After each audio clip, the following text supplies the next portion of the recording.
What's happening, guys? Alex here, coming to you and wanting to talk to you about another fundamental movement pattern that we go through every single day. It's known as the hinge, or the most common exercise associated with the hinge is the deadlift. So we're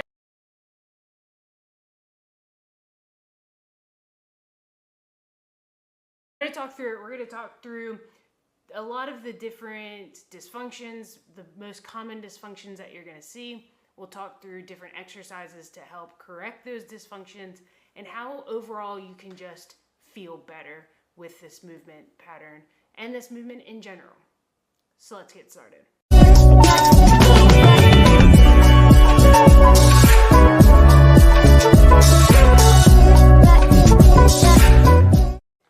The hinge movement, a lot of people like to think about it in terms of, or ways to explain what the hinge pattern is essentially just picking something up and moving it to somewhere else. Picking stuff up, putting stuff down. That's how a lot of people associate the hinge or the deadlift movement. I'm just picking something off the ground, putting it back down onto the ground. It is in functional patterns how we do pick things up.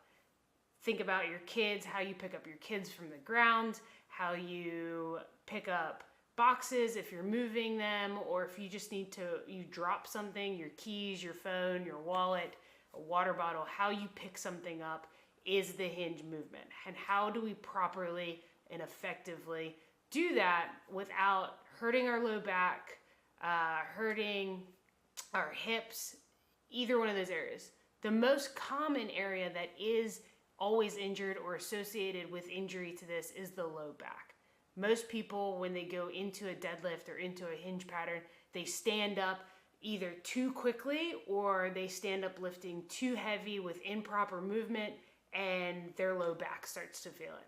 They then go, okay, I'm never gonna do this movement ever again. I'm never gonna do this pattern ever again, which is not actually what we want to have happen. Just because you injure yourself doesn't mean that we should eliminate the movement pattern in its entirety. What we need to do is look at what went wrong and how do we make you better in that pattern and in that movement.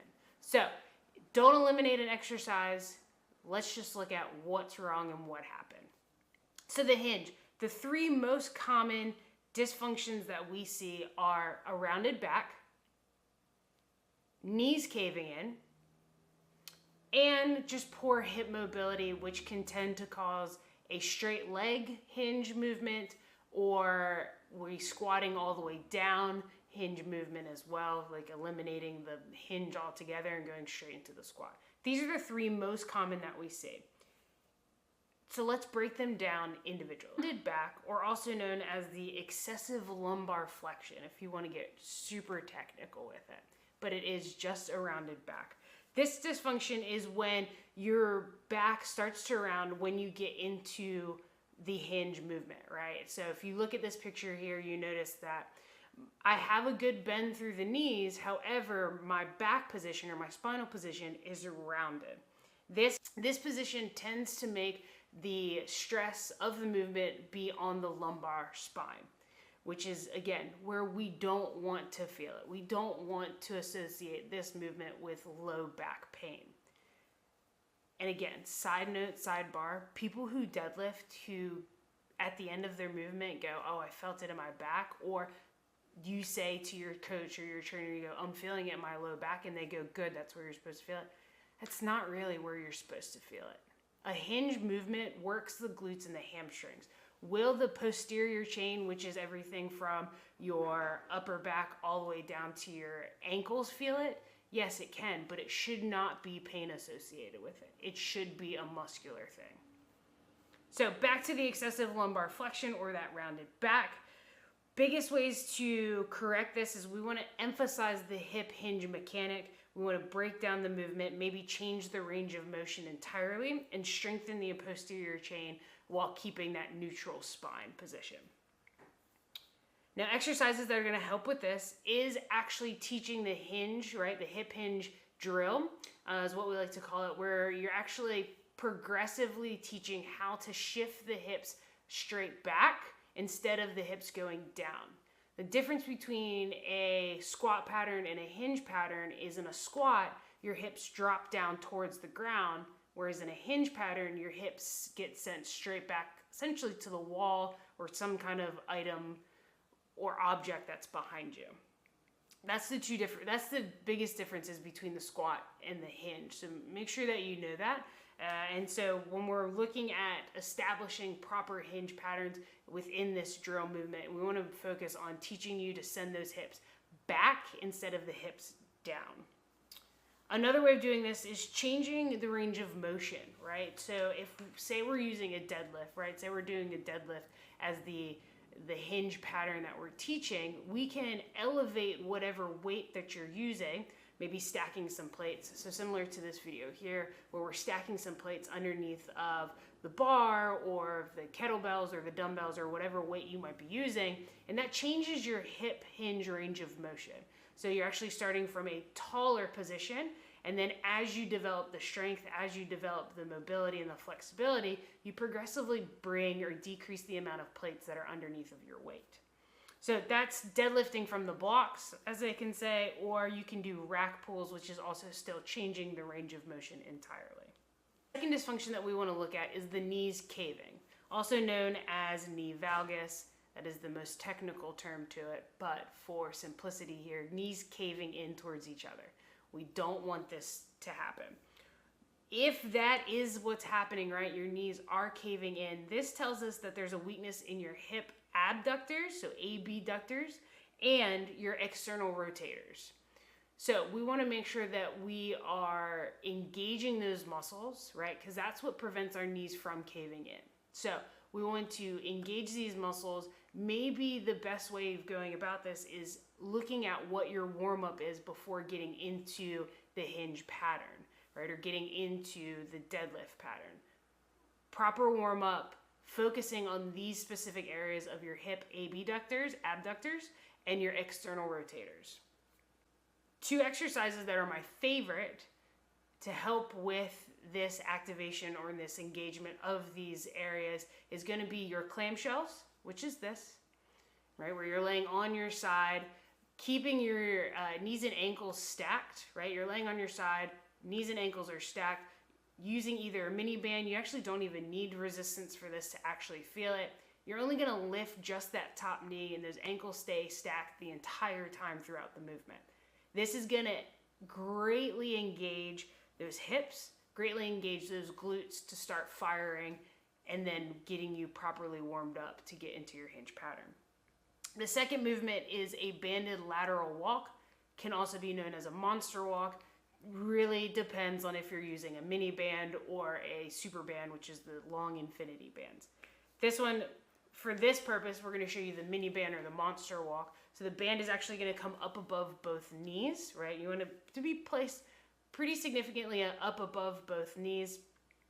This is going to force you to keep those knees pressed out, right? Which is going to engage those external rotators in those hips because you're pressing those knees out because the band wants the knees to cave. So now you're resisting and are fully aware that you're resisting the knees caving in by pressing the knees out. And then we're making side steps, maybe 15 to 20 to one side, 15 to 20 on the other side, but you should feel it burn a little bit. It's very common for you to start to feel it burn. It is okay. That means your muscles are starting to work and they're starting to fire how we want them to. So now the third dysfunction that we will take a look at is just improving hip mobility overall.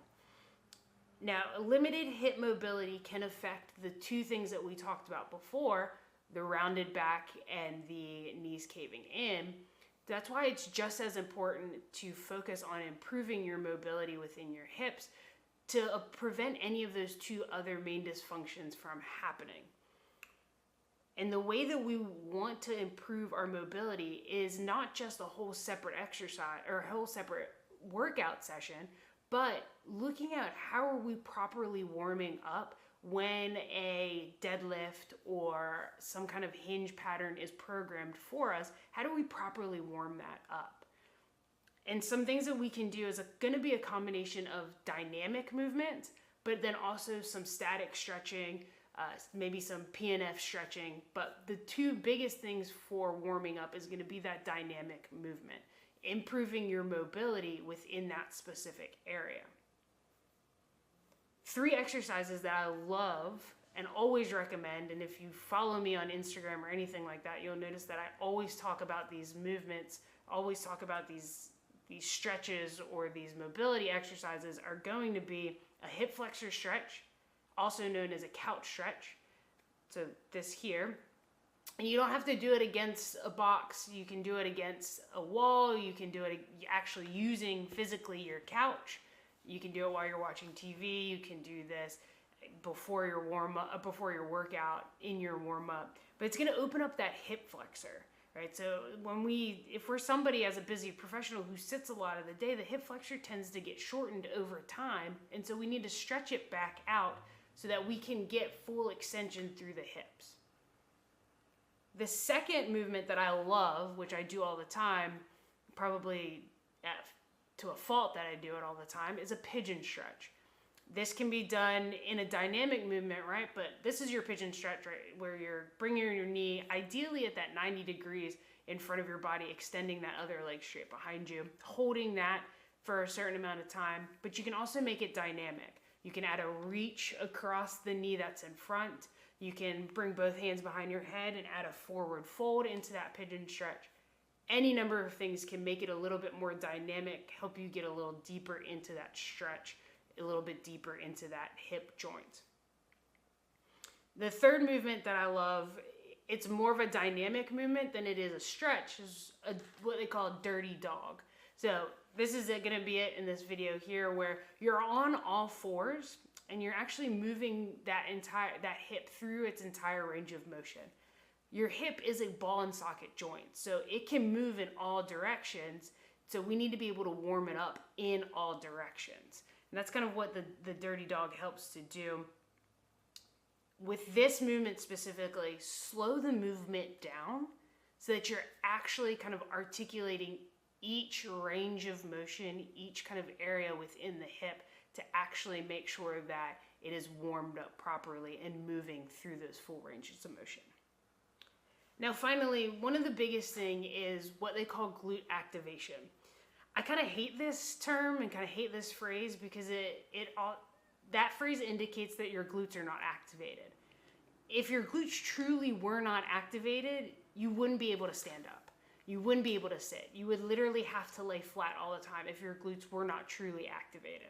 So there's a line as which the word tends to get overused and improperly used. And so your glutes are activated most all the time.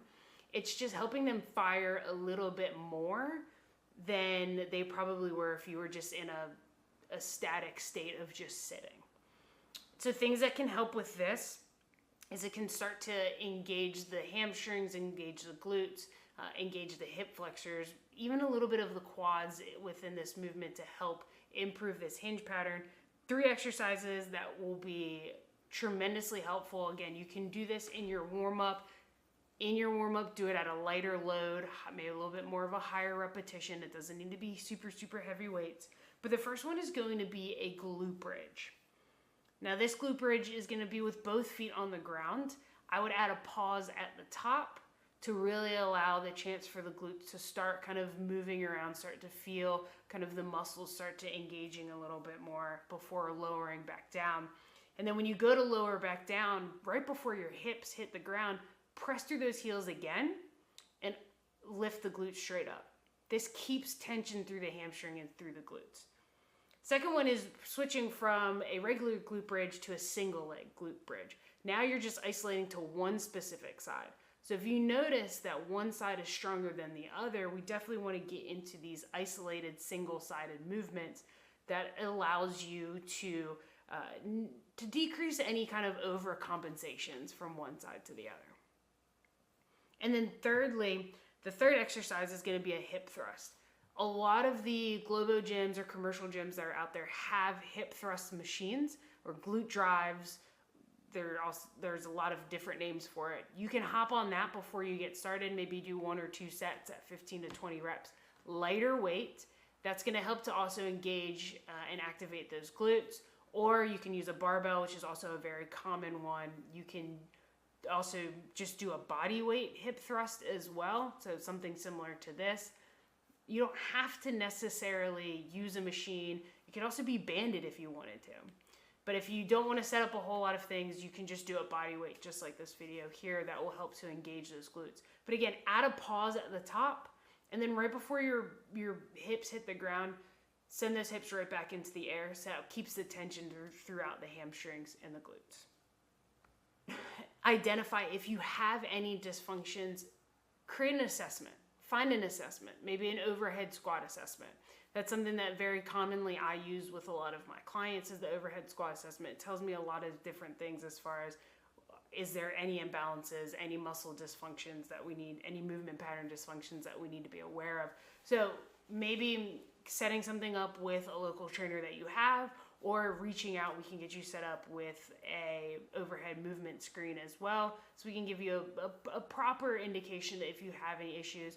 The biggest way to kind of assess where you are is take a video of it. Take a video of your hinge pattern. It doesn't have to have 315 on the bar. It doesn't have to have weight on it at all, but like, let's get a baseline movement screen assessment by just taking a video and then kind of critiquing it yourself or sending it to a friend and being like, hey, can you tell me if you see anything wrong with this? The biggest way to assess if there is any dysfunctions is how you feel going through the movement. If you are starting to feel like lower back pain, or if you are not feeling it in your glutes and hamstrings at the end of a set, then yeah, maybe we do have a dysfunction going on. So maybe we do need to drop the weight, maybe practice the movement pattern a little bit more, or seek some help or seek some guidance.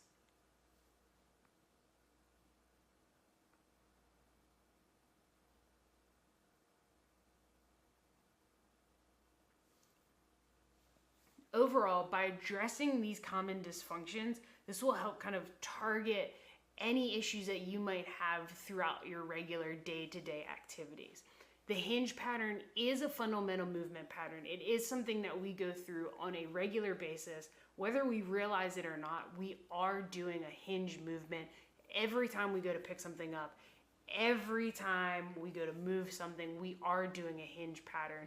And so we want to be able to make sure that we're doing it effectively and we're doing it properly without any pain or discomfort. So definitely take some time to go through this movement, go through the hinge pattern, see if you have any dysfunctions, and kind of take note of some of the things that we gave you today in this video of the different exercises. I'll actually drop a link in the bottom or in the comment section of this video of everything that we talked about today. All of the different exercises that we talked about, how to assess for yourself, all of those things. I'll drop that all in the comment section right here so that you have the information and then you can better improve yourself, right? And in your daily function and in your daily movement patterns. Because remember, as we've said in the past, if we're not properly training the fundamental movement patterns, and this trickles into different areas of our life beyond just our exercises, beyond just our fitness goals. This trickles into our productivity at work, being able to focus at work, our stress levels at home and at work. And we're all about creating balance between home and work and making sure that everything that we're doing for ourselves is also going to be beneficial for our families, because we are busy professionals and we want to make sure that we're balancing all of these things, making time for ourselves and enough time for our families. So I hope you found this video super, super helpful. I definitely love creating things like this for you guys. So if you could do me a favor and just hit that subscribe button, show me that you love this video and you love the content that I'm putting out there, and hopefully we can continue to create more videos like this for you guys so that you're improving your day-to-day function, your day-to-day habits, and becoming the best busy professional that you could be. I'll see you guys in the next video.